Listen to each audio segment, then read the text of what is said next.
제 19장.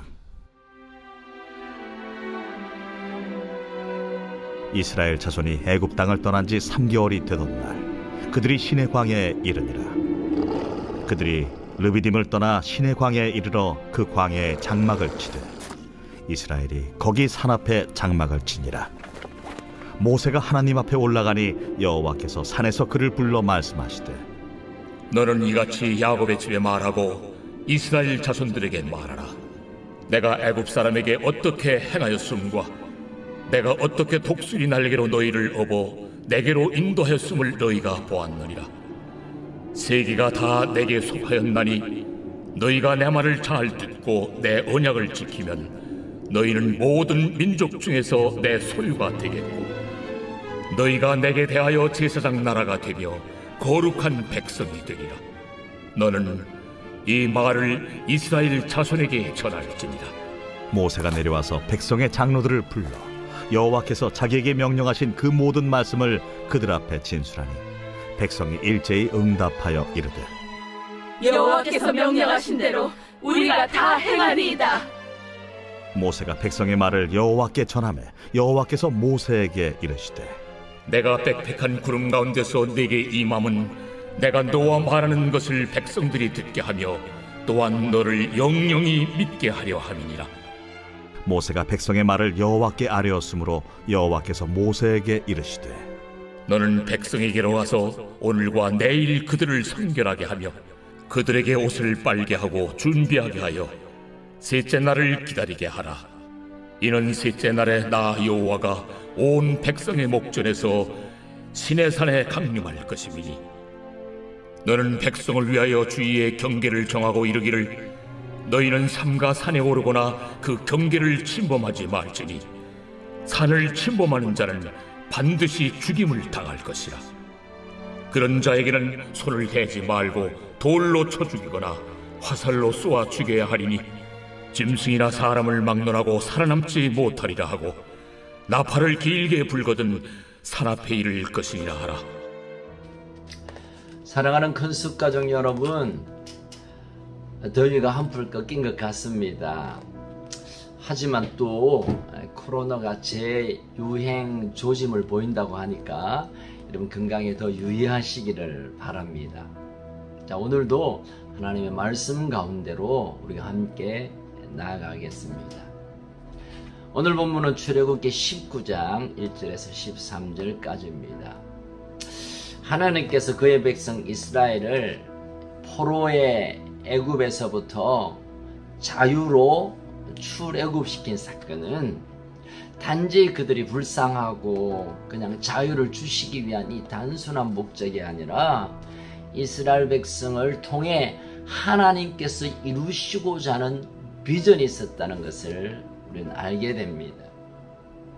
그 백성을 통해서 하나님께서 이 온 열방 가운데 행하실 일을 샘플로, 모델로 보여주시면서 우리에게 전하고 싶은 하나님의 꿈, 하나님의 비전을 오늘 본문에서 보게 됩니다.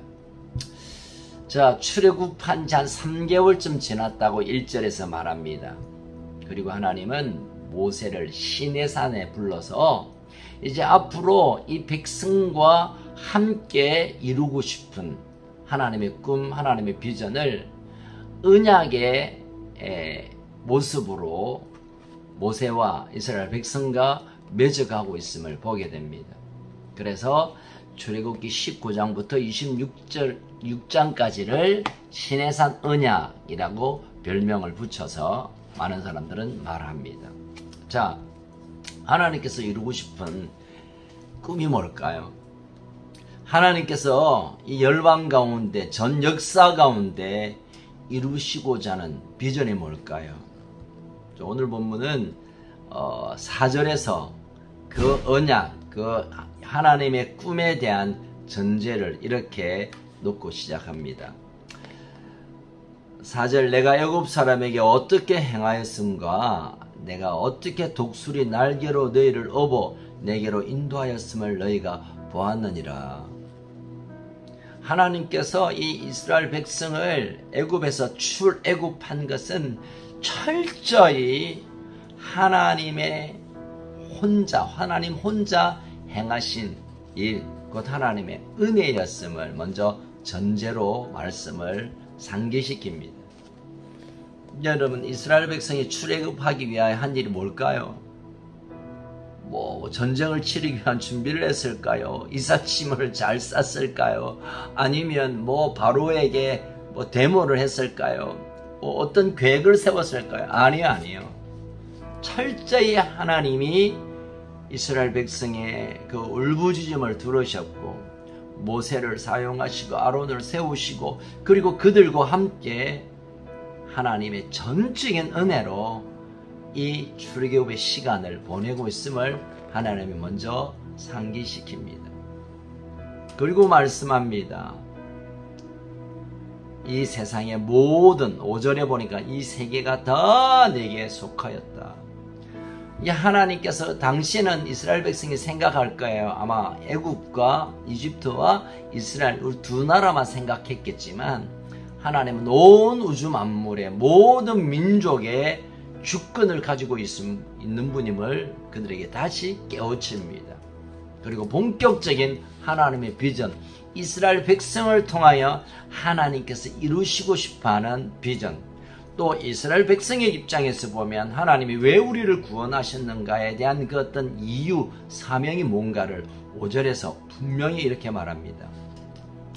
세계가 다 내게 속하였나니 너희가 내 말을 잘 듣고 내 언약을 잘 지키면 너희는 모든 민족 중에서 내 소유가 되겠고, 하나님의 소유가 되는, 이스라엘 백성이 하나님의 것이 되는 것을 하나님께서 꿈꾸고 있습니다. 그것은 너희들이 내 말을 잘 듣고 내 언약을 지키고 지금부터 할 이 약속을 잘 지키면 너희들은 진짜 내 거가 될 것이다 라고 말하면서 온 세대 가운데, 사실 지금까지도 여전히 유효한 이스라엘 백성을 향한 하나님의 비전을 확정하고 있는 말씀 6절입니다. 너희는 내게 대하여 제사장 나라가 되며 거룩한 백성이 되리라.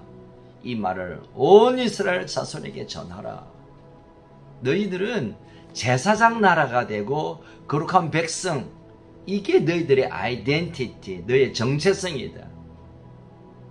너의 데스티니, 너희들에 대한 하나님의 운명, 하나님의 계획, 하나님의 목적이 거룩한 나라, 그리고 제사장 나라, 여기에 있다는 것을 하나님이 아주 큰 목소리로 모세에게 알려주고 있습니다.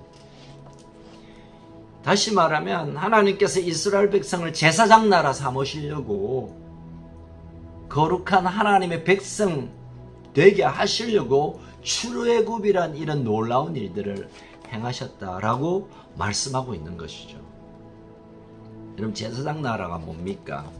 먼저 제사장은 하나님과 인간 사이를 중보하는, 사이에 서서 인간의 아픔과 눈물과 죄를 하나님께 올려 중보하는 일과 하나님께서 계획하신 것을 땅으로 가져와 전하는 축복과 중보의 사명을 제사장이 감당합니다. 이제 온 열방 가운데, 저와 여러분, 우리 민족을 포함해 모든 열방 가운데 하나님의 복을 내리고 또 우리의 모든 아픔을 하나님께 올려드리는 이 중보의 사명, 제사장의 사명의 나라를 이스라엘로 삼으시겠다고 하나님 결정하신 것입니다. 여러분, 이것은 그때도 그렇지만 지금도 마찬가지입니다. 지금도 하나님께서 이스라엘 백성을 통하여 하나님께서 온 열방 가운데 복을 내리시고, 이스라엘 백성을 통하여 하나님께 중보하는 이 신해상 언약이 지금도 유효하고 있다고 저는 그렇게 믿습니다. 그래서 이스라엘을 축복하고 이스라엘에게 관심을 가지고 제사장 나라인 이스라엘에게 우리가 함께 동력하는 것이 필요한 것입니다. 자, 하나님께서는 수많은 민족 가운데 이스라엘이란 이 민족을 제사장 나라의 비전을 허락하셨고 거룩한 백성으로 삼으시기로 작정하신 것입니다. 그런 꿈을 꾸신 것입니다. 여러분, 거룩한 백성은 뭡니까? 거룩이라는 것은 구별됨이란 말이 훨씬 가깝다고 제가 여러 번 말씀드렸는데, 이제 이스라엘 백성이 포로의 삶을 살다가 자유의 시간을 그들이 만납니다. 그러면 되게 묶였다가 풀리면 인간의 욕망에 따라 살려고 하는 그런 본성적인 행태들이 일어납니다. 제 마음대로 지가 하고 싶은 대로 막 먹고 싶은 대로 놀고 싶은 대로 막 하고 싶은 대로, 여러분 그것들이 거의 죄와 연결되어 있습니다. 그래서 하나님 말씀하십니다. 내가 너희들을 자유케 할 텐데 그것은 나를 경외하고 하나님의 뜻을 이루는 일에 그 자유를 사용하기 위해 거룩한 백성 너희를 내가 택했다라고 말씀하시는 것입니다. 이스라엘 백성은 거룩한 백성이며 지금도 이 거룩한 백성의 하나님의 요구는 우리에게도 여전히 유효합니다. 하나님께서는 우리가 어떤 일을 멋지게 해내는 것, 기가 막히게 반짝거리는 것을 기대하기보다 거룩한 삶, 거룩한 인생, 거룩한 삶으로 살아가는 그 모습을 가장 기대하시고, 아니 우리에게 가장 그런 비전과 사명을 주셨다는 것을 기억해야 합니다. 여러분, 우리가 결혼을 해도 행복이 목적이 아니라 거룩이 목적이어야 합니다. 사업을 해도 우리가 부자 되는 것이 목적이 아니라 거룩함을 위해 사업해야 합니다. 공부하는 우리 학생들도, 일하는 그 어떤 분들도 하나님의 거룩을 어떻게 이루어 드릴까, 이것이 목적이 될 때 하나님은 우리를 거룩한 백성으로 인정하시며 우리의 삶에 하나님이 하실 일을 행하시는 것입니다. 자, 하나님께서는 이스라엘 백성을 거룩한 나라, 제사장 나라, 거룩한 백성의 비전을 품고 불러내셨습니다. 자, 이 비전을 가지고, 이 언약을 가지고 모세가 이제 시내산에서 내려와 장로들과 백성들에게 말합니다. 하나님이 우리를 이것 때문에 출애굽시켰대. 우리를 향한 꿈이 이 제사장 나라 거룩한 백성이래. 이 말에 대해 이스라엘 백성이 반응합니다. 반응이 8절이죠. 백성이 일제히 응답하여 이르되 여호와께서 명령하신 대로 우리가 다 행하리이다. 하나님께서 모세를 통하여 우리에게 주신 이 말씀을 다 행하겠다고 모든 백성이 벌떡 일어나 응답하고 있음을 보게 됩니다. 그리고 하나님께서 이제 모세에게 이어 말합니다. 내가 3일 후에 임재, 실제로 오시게 될 텐데 너희들이 준비해야 될 것들이 있다. 그 준비를 오늘 10절에 보니까 오늘과 내일 이틀 동안에는 성결해라. 거룩함으로 준비해라. 여러분, 하나님께서 이 거룩, 성결 얼마나 중요하게 여기신지 아시죠? 이스라엘 백성을 마지막 10번째 재앙을 통하여 불러내실 때, 오늘도 또 여호수아가 군대를 이끌고 전쟁을 치르기 전에 하나님 가장 먼저 요구하는 것은 성결하는 것, 성결하는 것. 왜냐하면 성결해야 성결하신 거룩하신 하나님의 일을 하나님 오실 수 있고 그분이 행할 수 있기 때문입니다. 여러분, 우리 인생에 하나님께서 뭔가 해주시기를 원한다면 우리가 성결해야 성결하신 그분이 오셔서 일할 수 있습니다. 하나님이 느껴지지 않고 하나님 나에게 뭐 일하지 아니하시고 나에게 뭔가 음성을 들려주시지 않고 나를 통하여 뭔가 하나님의 큰 일이 나타나지 않는 것은 하나님이 능력이 다 돼서가 아니라 하나님이 내게 무관심하고 관심이 포기한 것이 아니라 우리가 성결하지 못함이 이유입니다.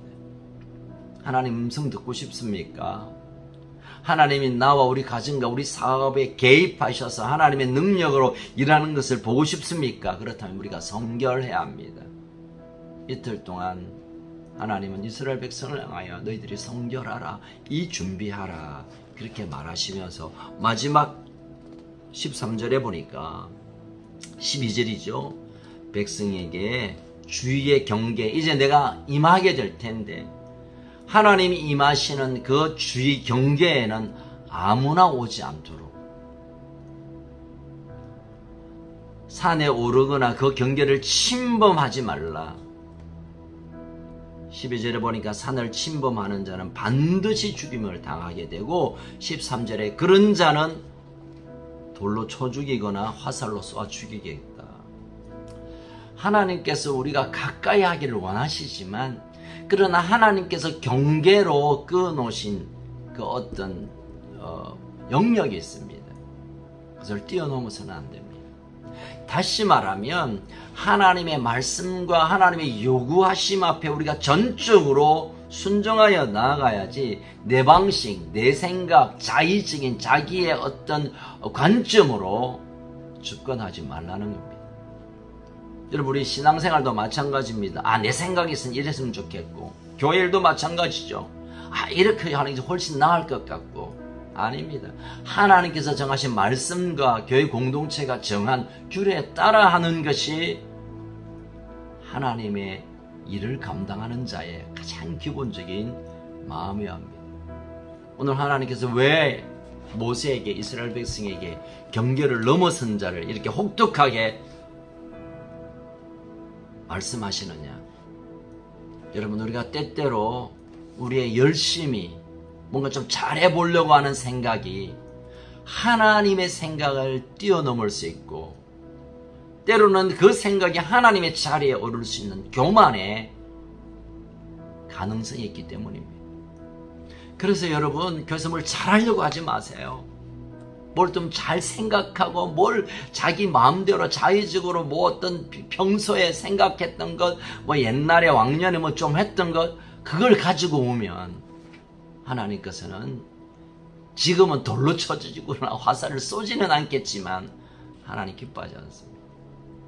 그저 하나님 앞에 말씀 앞에 하나님의 말씀이 뭐라고 하시는가 하나님의 음성 듣는 일을 가장 먼저 해야 하고 또 하나님이 주신 교회 건의와 교회 세우신 그 규례대로 뚜벅뚜벅 하는 것이 가장 잘하는 일이고 가장 복된 일이고 그런 자에게 하나님 복 주십니다. 저는 짧은 목회 생활이었지만 교회에서 너무 열심히 하려고 하고 자기 방식, 자기 생각으로 했던 분들이 비참한 최후를 맞이한 분들을 저는 꽤 많이 알고 있습니다. 그저 그냥 말씀 앞에 콜을 받고 하나님 말씀하신 대로 순종하고 우리 공동체가 함께 가치를 통해 세운 그 규례대로 그냥 그렇게 하면 하나님이 함께 하시고 하나님이 임재하시고 하나님의 약속을 이루시는 것을 저는 많이 보아왔습니다. 오늘 하나님께서 이 시내산에서 모세와 이스라엘 백성에게 하나님이 언제 어떻게 오시느냐 오셔서 하나님이 일하시는 최소한의 조건을 우리에게 말합니다. 선결하고 거룩함으로 준비하고 그리고 말씀대로 섬기고 말씀대로 순종하는 것. 오늘 이제 본격적으로 시내산에서 이스라엘 백성과 함께 이루고 싶어하는 하나님의 꿈의 얘기가 26장까지 계속될 것입니다. 그것은 하나님의 꿈인가 동시에 우리에게는 사명과 같은 일이고 우리에게는 데스티니, 우리에게 주신 운명과 같은 일입니다. 오늘 이 말씀들을 계속 묵상하면서 하나님이 뭘 원하시는가 하나님의 원하시는 비전에 우리를 불러주심에 대한 감격으로 말씀을 집중하여 한 걸음 한 걸음 함께 걸어가는 하나님의 친한 거룩한 하나님의 백성으로 또 이 시대에 제사장 나라로 부르심을 받은 우리의 사명을 발견하는 그런 은혜가 있기를 소원합니다. 함께 기도할까요? 살아계신 하나님 아버지, 하나님께서는 이제 하나님의 백성에게 친히 찾아오셔서 하나님께서 우리를 구원하시고 우리를 불러주신 그 목적을 하나하나 설명해 주시며 또 약속하시며 또 우리에게 권하고 있음을 오늘 보게 됩니다. 하나님, 우리가 그 무엇보다도 하나님의 비전에 동참하는 인생, 하나님께서 나를 부르심의 목적을 맞추어 살아가는 그런 삶을 살기를 원합니다. 가장 먼저 우리가 거룩함으로 우리의 삶을 준비하고 하나님의 약속의 말씀에 따라 순종하며 걷는 이 삶을 통해 하나님이 친히 나를 붙들고 일하시는 모든 만물의 주인 되신 하나님이 친히 나를 통해 사용하시는 이런 놀라운 인생으로 우리가 다시 일어나게 하여 주시옵소서. 이제 여러 가지 어려운 사정 때문에 힘들어하는 우리 가족들이 있습니다. 시내산에서 모세에게 이스라엘 백성에게 외쳤던 하나님의 음성을 우리가 다시 듣고 그 음성을 듣고 다시 일어나는, 회복하는 목적과 사명을 다시 발견하는 그런 기회가 되게 하여 주옵소서. 오늘도 내일을 위한 잘 준비된 삶을 살게 하시고 복된 주일 우리가 감격으로 하나님 앞에 나와 예배하는 은혜를 허락하여 주옵소서. 우리 모든 가족들 어디에 있든지 하나님 친히 다가가 주시고 만나 주시고 붙들어 주시옵소서. 우리의 참된 소망 되신, 우리의 왕이 되신 예수 그리스도 이름으로 기도합니다. 아멘. 오늘도 승리하시기를 축복합니다.